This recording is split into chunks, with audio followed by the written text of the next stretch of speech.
The recent devaluation of the naira against the US dollar has sparked concerns about the capital base of commercial banks in Nigeria. The 2004 banking industry recapitalization, which raised banks' capital base from 2 billion to 25 billion, is now considered weakened. The capital adequacy ratio of the banking system stood at 12.8% in April 2023. Experts suggest that recapitalization may be necessary to strengthen the banking industry, while others propose alternatives like mergers and acquisitions. Others suggest alternative options such as raising capital through the stock market. However, the conversation around recapitalization is not new, as the former CBN governor, Godwill Emefiele, previously mentioned the need to recapitalize Nigerian banks to position them among the top 500 banks in the world. The total assets of leading Nigerian banks reached 87.25 trillion naira, or $116 billion in the first quarter of 2023. The erosion of the capital base due to devaluation is estimated to be around 4.5 billion since 2005.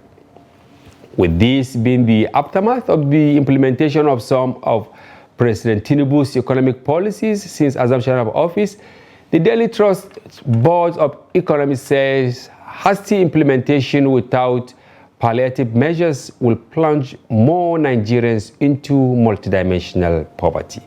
And to discuss these issues and more, I'm joined in the studio by Professor Ucho Aleke. He is a professor of finance and capital market at the Nasarawa State University, Kepi. He is also a former commissioner of finance in Imo State. Professor is flanked by Jamilu Mohammed.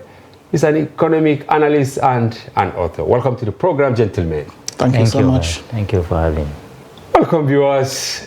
This is Daily Politics on Trust TV, during which we discuss issues of politics, policy, and governance. I'm Hamza Idris. We'll go on a short break, and when we return, the conversation commences. Don't go away.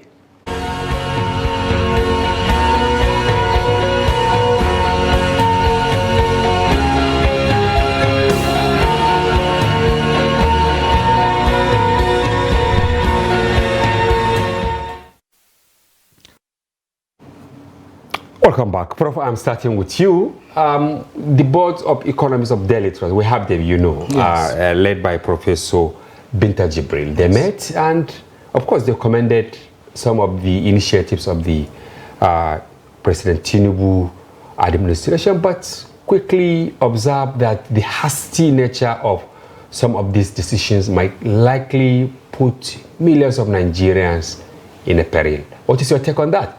I very much agree with them. As a matter of fact, this is one issue I share, very much in common with one of the board members, my close friend, Dr. Tobe Faswa.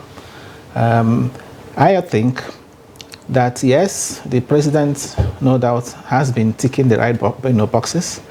So all the boxes he ticked so far, yes, right, in terms of reforms. But again, it must be pointed out that when you are implementing reforms, these reforms need to be sequenced. There has to be a thorough, plan. And even if you use the policy document, the policy advisory, I'm sure you've seen it. Yes. The president's policy advisory, developed by a team led by distinguished Senator, I think, Aburi, with inputs from KPMG. Yeah. If you look at that document, it says clearly that with respect to the take, for example, the fiscal area, that the first 100 days, of course, it has timelines. Yes, timeline days, for 12 to everything, 18 months, 3 to 4 years. Okay, it says the first 100 days announce the removal of, fuel subsidy. And then much later in the document, you'll find that it recommends introducing non-cash palliatives to cushion the effect. Okay. It also recommends implementing minimum wage. It also recommends partnering with BUA and Dangote to ramp up the refined capacity. It's what I'm trying to say is that it makes recommendation with respect to the steps. So certain things that must be in place before you now do. The last point they put there is effect bullet removal of fuel subsidy. Wow. That is the last, meaning that those other steps are supposed to be taken care like of. Like the non-cash palliatives. Non-cash palliatives, put them in place. Of wages. Minimum wage. So those things are supposed to be then on ground. Revamping the refineries. Exactly. On the monetary policy side, it also says that what you find there is transition to a transparent, and a unified exchange rate. That's transition. And within that transition, it says that it is recommending that the government should, first of all, model the impact of the unification of exchange rates on the economy. Wow. That's what it says there in the document. Yeah. It says also determine the quantum of external reserves that will be required to support that policy. Determine the size of the external reserves, taking into cognizance, it mentions three things. It says, one, the backlog of forex demand, put somewhere around $12 billion. Number two, the estimate, potential demand for forex, and then contingency reserves.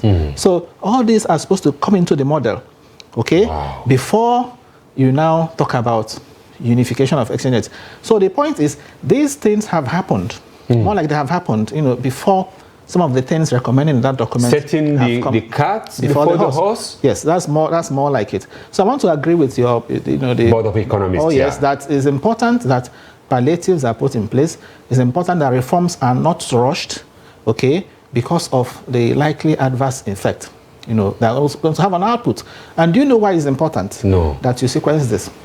In that document, it says the government is targeting GDP growth rate of 7% on the average over the next 8 years. You want to lift 100 million people out of poverty. Yes. You want to create 50 million jobs. They're all there. Now, if you do the reforms all at once, you are very much likely to hurt output. Oh, yes. You find a situation where inflation rate is rising and then GDP is dropping.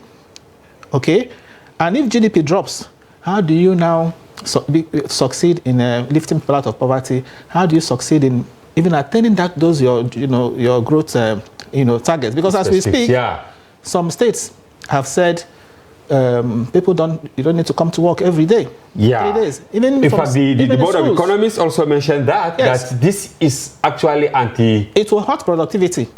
In some states, they are even saying even students don't come to school, just come to school for 3 days in a week. This will hurt. In fact, the Board of Economists mentioned this. Oh, yes. So it's important, as I said, reforms are okay. But the approach. Yes. Now, for how long, Jamilu, do you think Nigerians will continue to clap? Because as we speak, Nigerians are clapping for the president for taking these initiatives. For how long will they start feeling that there is a gap actually in implementation of this wide range of policies? We actually have a long way to go. It's not going to be the results are certainly not going to be in the short term. The results are going to be in the long term. So if Nigerians are very resilient, then I think they can surmount. Yes, we can surmount. You see, as the professor has said, he has touched on certain issues, something like hurting the production side of the economy. You see, I think it's not only the issue of the policies being hasty. I think there are also gaps of miscalculations in certain part of the actions taken so far. The policy itself, the policies themselves. For instance, when you are talking about reducing inflation from 23% to 13%, and also talking about bringing down your rates from 18.5 to 9%, I think that is contradictory. Very contradictory. Yes, there is contradiction in this. Very, very contradictory. I don't see how you would lower your interest rates and then you say you are still lowering inflation. It's not possible. It's not policy possible. trilemma. Yes, it's very impossible. I don't know if they are going to do it by fiat, but definitely by conventional economics, it won't work. Okay, we say by fiat. Now, you know, Nigerians were really shocked on the day of inauguration. While reading his speech, he suddenly said, subsidy is gone. It was only 2 days ago, you know, in France that he confessed that it was not actually in the speech. Yeah, in the speech, he only took that. Yes. Is this really good for the president that you have agreed with your team on how to maybe go about this thing, but probably is it stage fright? Or is actually the confidence that I'm in charge now? Okay, I can take decision on my own, that he took that risky path to announce the removal of subsidy? For me, I think the way I interpret it is, this is somebody who is passionate. Is somebody who is fired up. He's fired up, and then finding himself in that kind of circumstance. And that's why I said maybe it is the euphoria of success. Yes, he now said it. But let me also say this, that there must be a reason that the members of his team did not include it in the speech. Okay, what is it? The fact that even the policy document, it talks about a gradual thing. All right? So, as I said, maybe out of emotion, was too emotional about it, then he had to voice it out. But and of course you saw the outcome, you saw the reaction. Immediately he said that there were queues, fuel queues all over the country. Yeah. So it took effect. And it's like up to now Nigerians are yet to recover from that shock of abrupt removal, even though they anticipated it. Yes, and even what appears to be making it worse is as I said, the fact that everything is all coming at the same time. Apart from the fuel subsidy removal, unification of exchange rate. Again, so you also have this electricity tariff. Yeah. That is also about to go up. If you go to the ports, to the customs, to have jacked up the cost of clearing. So many things at the same time. Yeah, at the same time. So the end result, will be colossal. Yes, colossal. Yes, hardship colossal. There are people today who I know that have stopped going to work. It's not regularly. It's not as if they can, all over. Yes, because of the cost of transport. And those enterprises that can't do without the manpower, they are still cracking their heads to see how they can actually demystify this new norm. Yes, the cost of living has gone up so high, and just as he rightly pointed out, it's difficult for the president. Of course, even mentioned it on the day of the inauguration that he intends to see a low interest rate environment, intends to see, of course, put incentives to attract investors. Once inflation rate is going up, the tendency for the central bank is to also increase rates, to tighten monetary policy. That's why he said, which is correct, that you can't have a situation in which inflation rate is low, interest rate is low, exchange rate is low. These three prices, constitute what we call policy trilemma for central banks. Okay? Wow. Yeah. So for me, it is in the interest of this economy to sequence the reforms and see how we can mitigate their adverse impact, on the people. And Jamilu, okay. And I don't think Mr. President's announcement that day was an action announcement. I think it was just a mere statement, so to say. Yes. Although as a president, making that whatever you say, people will hold on to that. Because my calculation then was subsidy by appropriation was going by 30th of this month. Yes. Yes, that was what was provided in the Appropriation Act. And in fact, people are asking, so, where is that provision now? Where is the money? That is it. So I think after the pronouncement, which I don't think was a policy implementation announcement, to take effect immediately. Because analyze his statement. He said subsidy is gone. He didn't give a date. He was not so definite about this thing. Yeah. So I think people just jumped. But is it that he joined the bandwagon when he realized that, of course, Nigerians have accepted it? Of course. If he had stepped back, then I think it will be very difficult for him to recover. Yes. Oh, yes. You see, even the magnitude of his government would be diminished. Oh, yes. Okay. He has always said, if you have been listening to him, he says that repeatedly, that I inherited assets and liabilities. Yes. He has been saying that. Yes. So what that means is that when he made that comment, subsidy, is gone. It means that he was not the one. As far as he's concerned, the thing has gone. He was not the one that removed it. Yes. So he inherited that from the previous. And I think that's what that statement actually meant. But Nigerians misconstrued it. Oh yes. The market forces misconstrued it, yes. and everyone fell into that big. Yes. But is it true that Nigerians are just marking time and they are pressing him that maybe in the next couple of weeks, if this palliative issue are not properly addressed, they will vent their anger? I don't know how they are going to do that. Yes, it is possible, and we also have to look at it from the background that Nigerians have been very angry with the past administration. Yeah. And Nigerians have voiced out their anger. Okay. So because of that, Nigerians will not quick to be angry with this government. So they are so frustrated with the former government that any action taken by this government will be taken in good faith. That is it. That is just it. Even if there are errors, even if the Nigerians find the timing wrong and all that, of course, they would have to accept it for now. You agree with what Jamilu said? Oh yes, I agree. That honestly, Nigerians accept some of these policies, hard taking decisions, simply because they feel that it's better to take this than to go on with what happened before. I think I want to throw that line, and that's also partly because of the message that the president keeps sending. Even while in Paris, he also had cause to send out the same message during his interactions with the Nigerians there, that fuel subsidy was not benefiting the masses. Fuel subsidy was benefiting only the rich. Fuel subsidy was only subsidizing neighboring countries.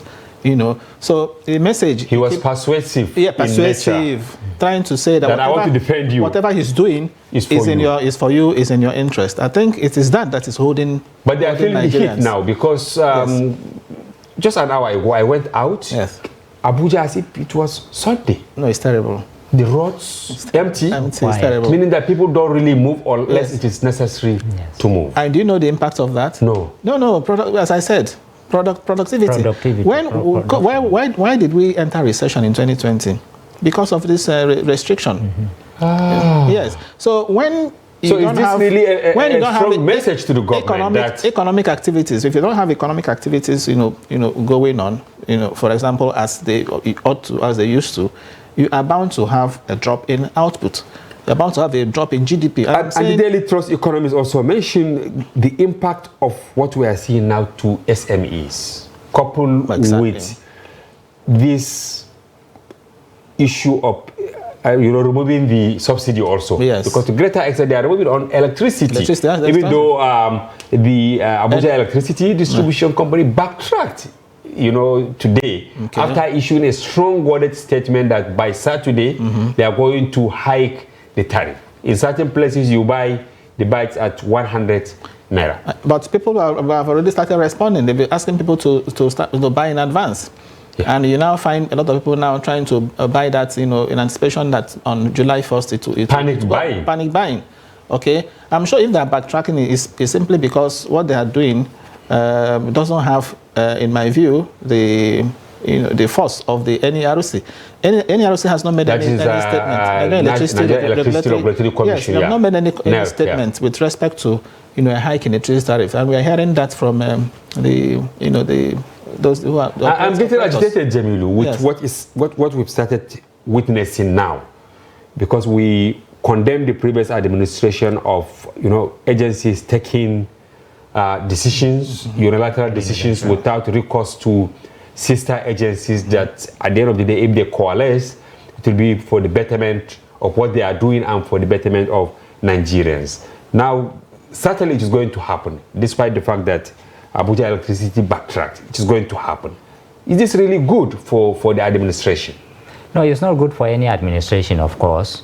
But I doubt if this administration will fall into that kind of scenario, that kind of trap, the way the former administration fell out of that.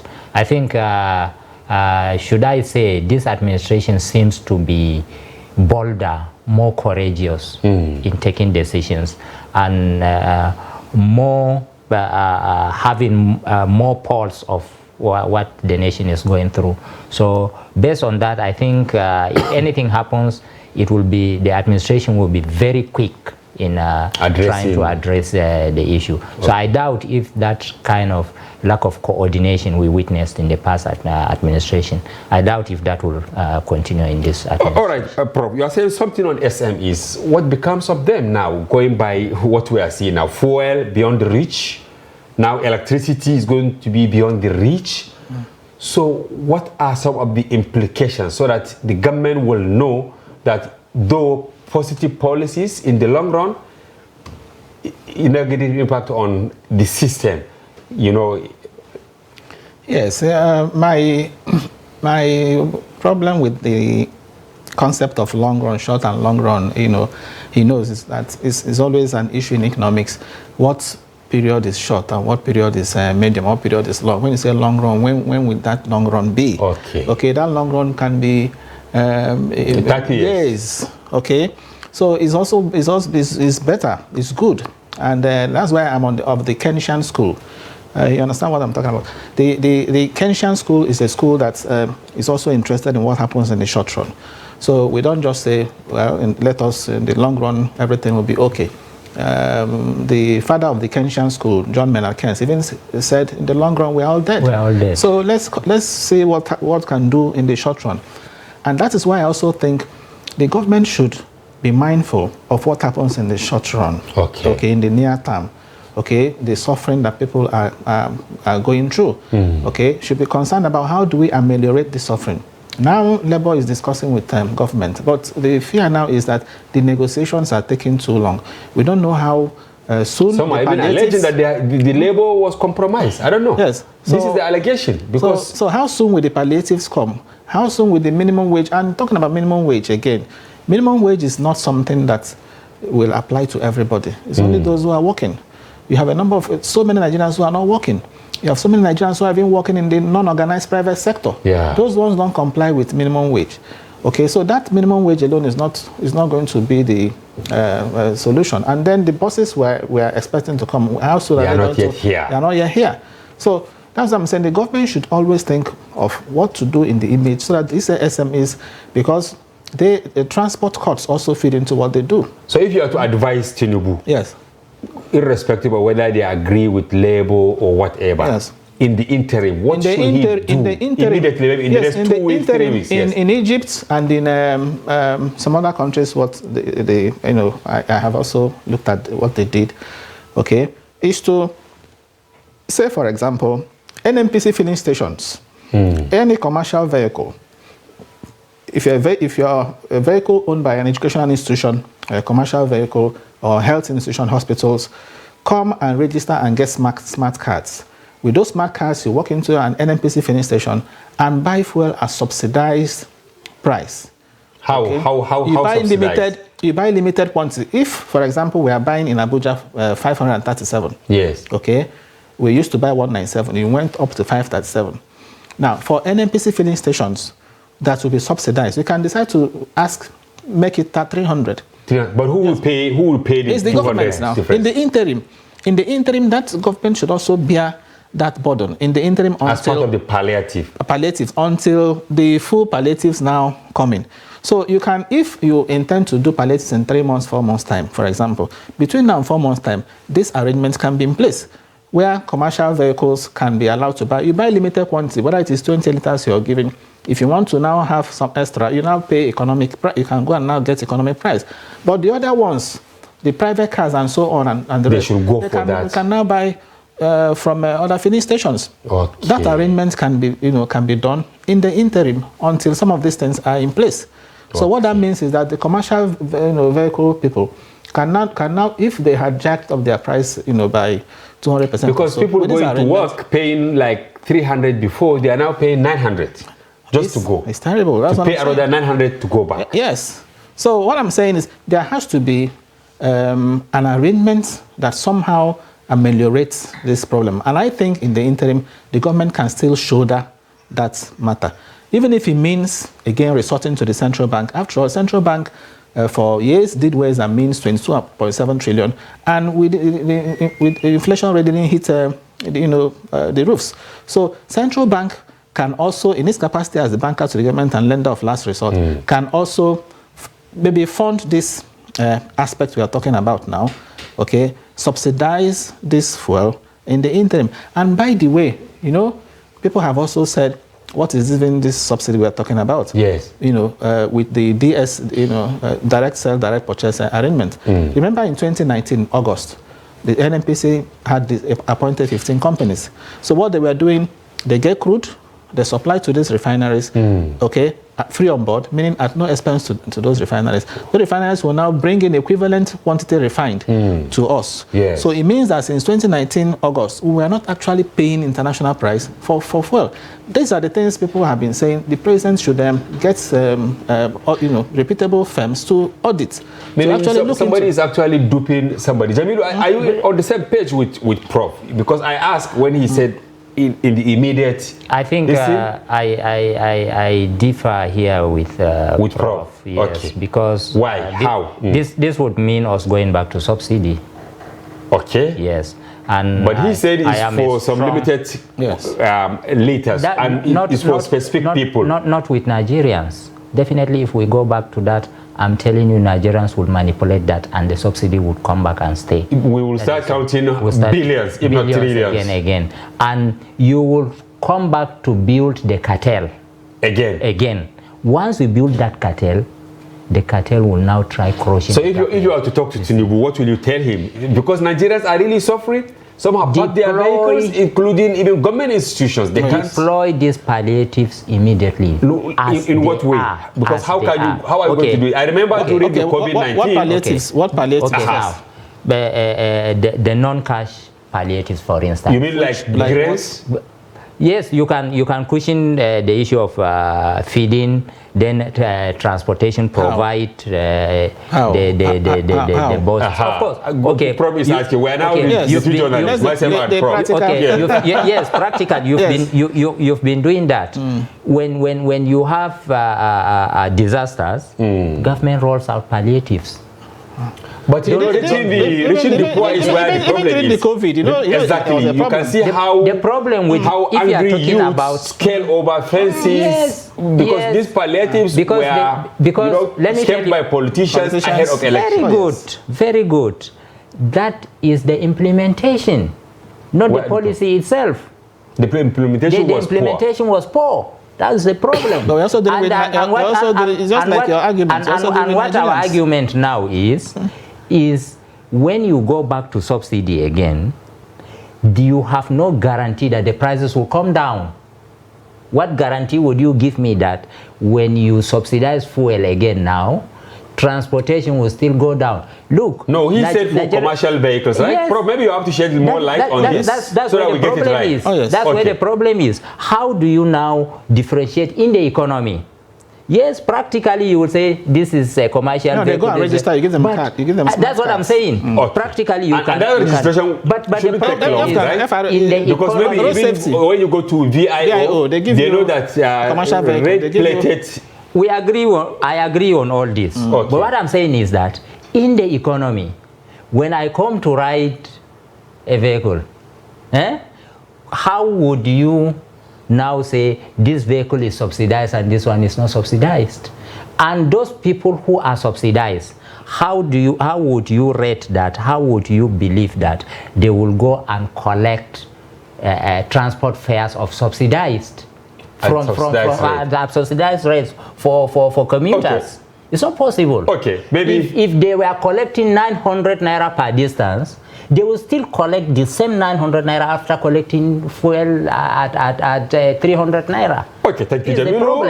I think we will come back from break. Maybe you shed more light on this as we proceed. Yes. All right, if you want to go away, we'll be back shortly.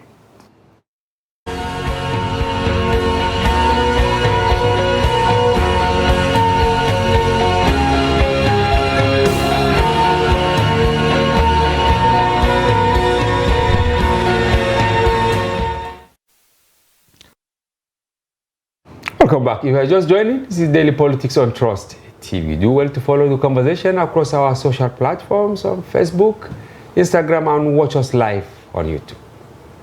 I still have in the studio Jamilu Mohammed. He's an economic analyst and an author, and Professor Uche Waleke, Professor of Finance and Capital Market at the Nasarawa State University. Welcome back.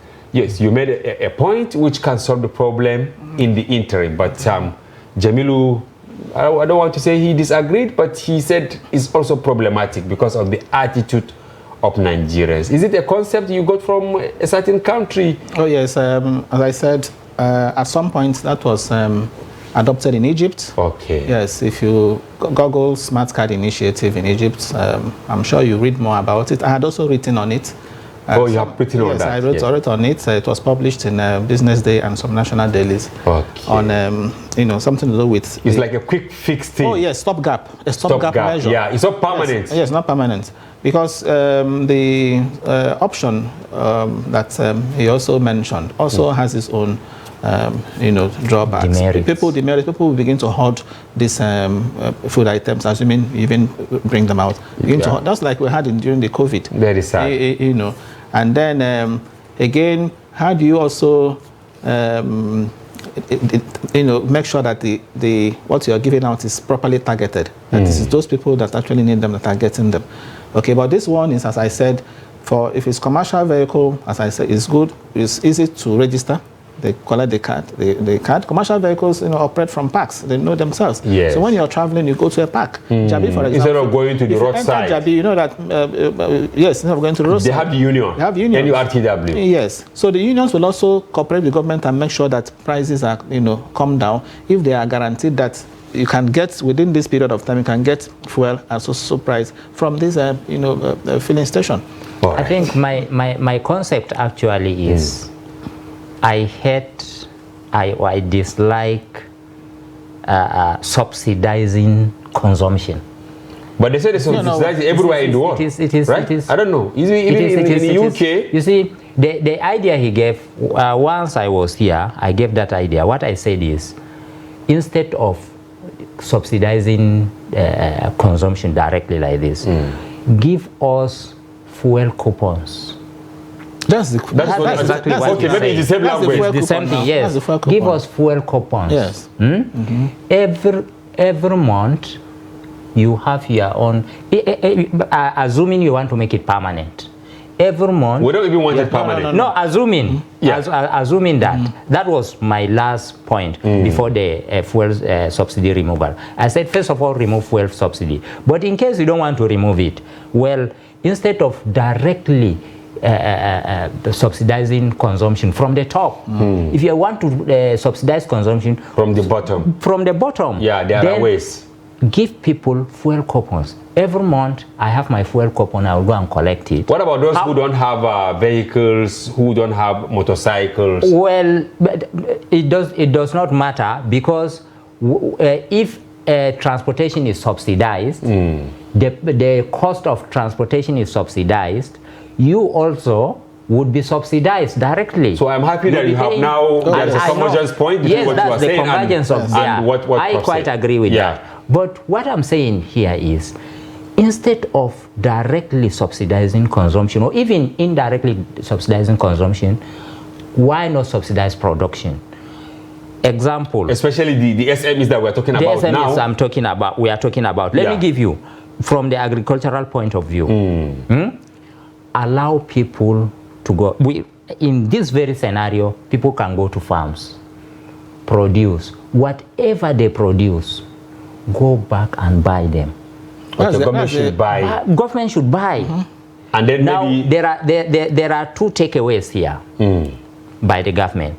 One, government can use this to stabilize prices.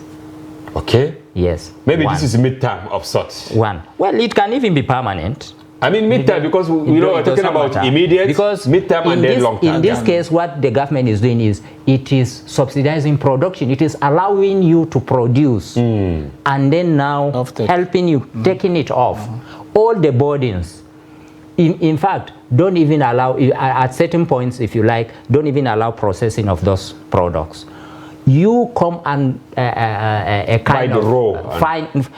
find a way of now arranging for processing, introduce processing industries. Yes, that is exactly, that's the whole idea behind anchor borrowers. Although it's been abused to some extent, yes.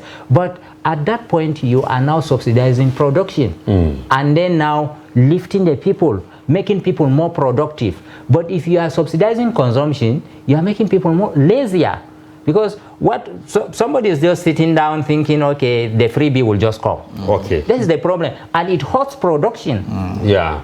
I'm tempted to link what Jamilu just said, meaning more government participation in some of these things to ease the problems afflicting people. But we spoke to you, our business desk spoke to you yesterday. I heard of our exclusive story today on recapitalization of banks. I just want to create a nexus. Okay. You said you don't want too much government regulatory. It is. So how do we sort it out? First, talk about what he said, and then the other one, is our story correct that recapitalization is actually inevitable in the banking industry, going by how the naira has been eroded? Okay, I think, I started by saying, there was a time I mentioned that I'm a Keynesian of the Keynesian school, and the Keynesian school supports government intervention from time to time. Okay. Like in this matter he mentioned, very apt. Very germane. Yeah, very germane.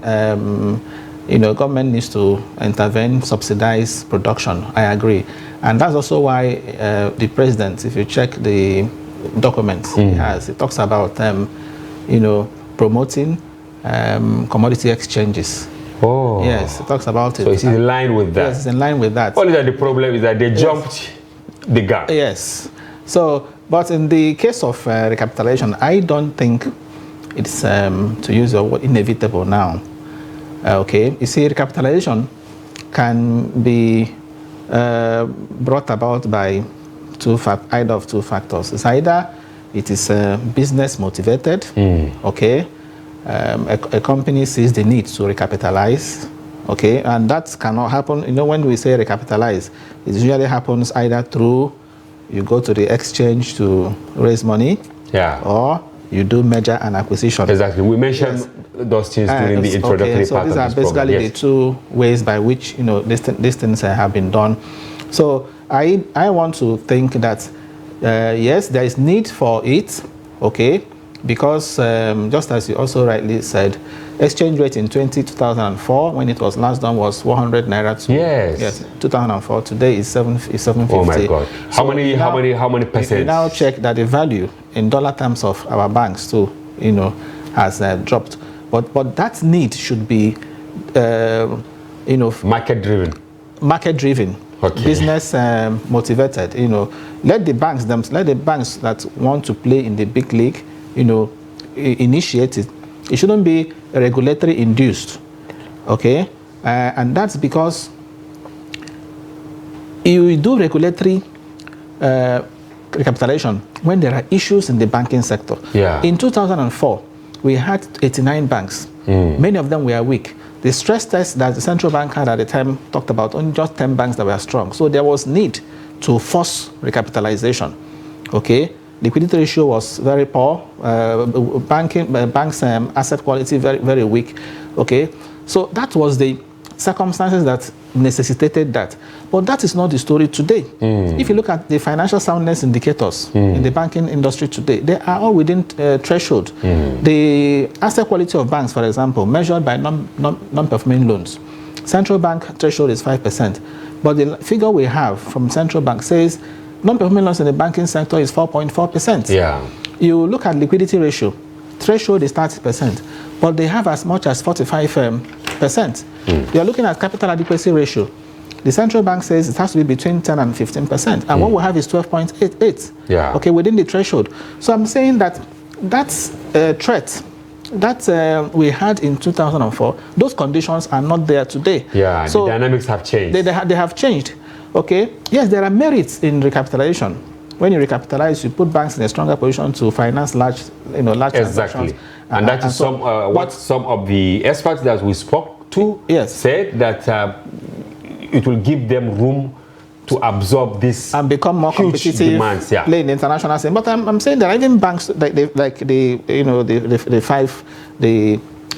ones we call systematically important banks, okay, those ones are relatively well capitalized. Okay, to now make it a blanket thing, you must move from 25 billion to say 100 billion for all banks. As someone suggested, No, I don't think that's it. Let the big ones play. Let the small ones also play. See whether they can. Let the tiered tier structure. 1, like tier 2. Let it remain for now, because you can't say because the naira, you have devalued the naira. Okay, there's deep devaluation, you recapitalize. Tomorrow there's another one, you recapitalize. Are you saying that there is no hope of a naira appreciating? Nigeria today, the GDP before this recapitalization was $450 billion. With recapitalization, we have now fallen, we are no longer the biggest economy in Africa. Oh my God! As a result of this, the devaluation we noticed. The richest man in Africa is no more the richest man in Africa because his wealth too has dropped because of devaluation. Okay. The stock exchange too, the value has dropped because of the devaluation in dollar terms. So we can't say because of this too, all right, we will recapitalize our banks. As I said, if you recapitalize, are you saying that this situation, are you not hoping that tomorrow the dollar can be 450, can go to, are you not saying or 100, that we know. We pray. Exactly. But Jamil, I want you to come in here. When this issue of devaluation or not devaluation, we reported, we were the first to report, but the whole country descended on us. Yes. We stood by it, but I know today, just today, one of the national newspapers also used the word devaluation. It was devaluation. Yes. I always try to make comparison and to contextualize. Yes. Now, what is your take on what Prof said in respect to the liquidity of the banks? Because sometimes appearance could be deceptive. What is laid out there for the people to see is not actually what is happening behind this thing. And exactly as you said, the appearance is not what matters. Yeah. I think the figures Prof has given from the available figures in the country. Yes. I think we are not going to dispute the figures. Yes. Notwithstanding, it will be very unwise to trust the figures. Aha. You see, between January and today, there are about 7-8 big international banks that went down the drain. Wow, around the world? Around the world. First, it was the Silicon Valley Bank, then the First Republic Bank, then the Signature Bank, Credit Suisse. Wow. The second largest bank in Switzerland. They all went down. They all went down, which was bought over by UBS. You see, when Silicon Valley Bank was going down, Silicon Valley Bank went down on 12th of March. On 11th of March, Moody's gave Silicon Valley Bank clean bill of health on 11th March. But on 12th March, Silicon Valley Bank, the Federal Deposit Insurance Corporation already had appointed a receiver on 12th March. And Moody's gave Silicon Valley Bank clean bill of health based on its What was presented? Capital adequacy ratio, and also its loans to deposit ratio. Yeah. Yes. It used this. Yes, but the figures, you see, they were deception. I can see Prof nodding his head. Maybe he wants to come in. Okay. Yeah. And all this, you see, the problem is I have I mean, towards the end of last year, I started foreseeing this. If you look at my Twitter and my Facebook, you will see I've been talking about recapitalization. Alerting people. Not all this issue of recapitalization, I think, is a subtle way of telling us that certain banks are going down. It's not about recapitalization. I don't see it as recapitalization. And we have to be on the watch. We have to be on the watch. Yes, mergers, acquisitions, blah, blah, these ones may come in, but certain banks will definitely go down. You see, we have not addressed the issue of COVID. We have COVID-stressed banks. And the hangover of the... apart from after the recession, I mean, the hangover of the recession. The hangover of the recession is there. COVID stressed banks, they are there. We also have crypto. Okay. Yes, there are banks that secretly invested largely in crypto. Wow.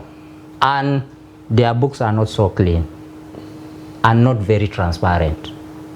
So we won't know this until the authorities come in and run stress and integrity tests on these banks, and very transparent ones. And Prof, and these things, I think, when you are talking about devaluation, this is not the only item on this. You see, when if you have a bank like Silicon Valley Bank is a tech bank.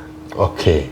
So once it goes down, technology bank, once it goes down, you will find out the whole technology business around the globe is affected. Wow. And the mistake Silicon Valley Bank made was during the COVID. What it did was people were working from home. So it says, okay, now we don't know, maybe this will take us 3-4 years before people will start coming out. Okay, now invest largely in tech, in technology that sit at home, work from home. They invested mostly in and now people are paying the price. Infrastructure, and then also on property, right? Within a short while, COVID left. So the projection... They became exposed, right? Wow. After being exposed now, unfortunately, what the authorities were looking at were these very basic figures. And I think today, economics should have gone beyond that. There are certain indices in economics that I see as outdated, just as this one now. I think these indices are not so good to use when you are talking about even the GDP.